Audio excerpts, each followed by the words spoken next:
Welcome back to the training. In today's video, we're going to be looking at another amazing function, the average function. We're going to see how the average function can help you to calculate the average of values to give you the answer.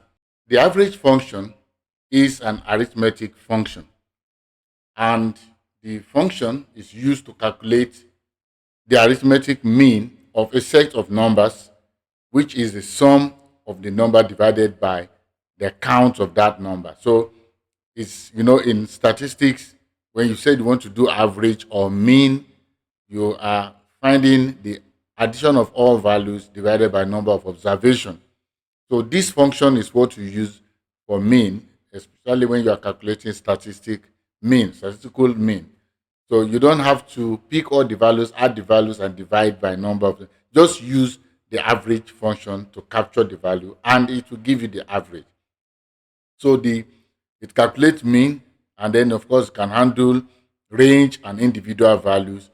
It ignores non-numeric value. It skips blank cells, text, and so on. And if you're using it to do average on non-numeric value, it will give you an error of the division by zero error. Right? So if you are using a logical value, you use the average A to skip it. So the average function is helpful for finding central tendencies in data set, such as test scores, sales figures, and even financial data. So we are going to go into the Excel sheet. So now let's look at how this average function is used. So equals average, you type the average. When in the days of in the days of Lotus 123, it used to be AVG. Okay, so this is, you pick your range. So if you want to know the average of that, so it gives you the average. And like we did in the previous functions, you can also use this to find average across ranges of value. So let's say you have picked those ranges, close bracket, and then you can see that. So I picked the first range, put a comma, pick the second range, which is H5 to H9, and pick the last range, which is L5 to L9. So it gives me the average of the addition of all these three, and that's what it means. So it will add all these values together. And of course, how many values we have? We have 5, we have 5, we have 5. So this is going to be addition of all these values divided by 15. Okay, so that is what it does. So, but you don't have to do all those. This is what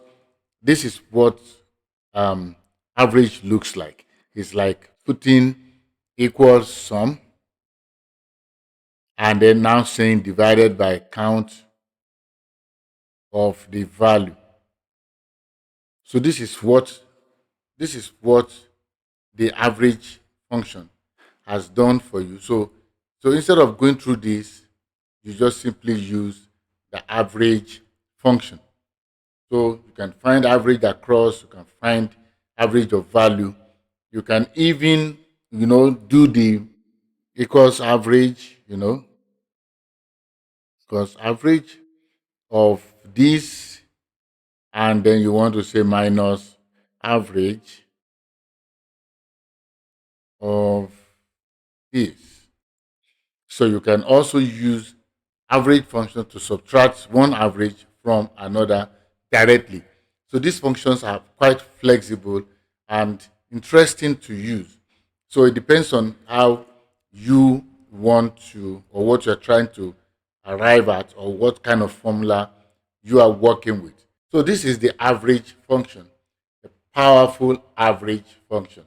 So we are going to stop here for today, and we're going to meet in another session where we are going to be looking at another interesting function. So before we meet again, subscribe to this YouTube channel, like the video, share, and of course, very important, click the notification button. See you some other time. Bye for now.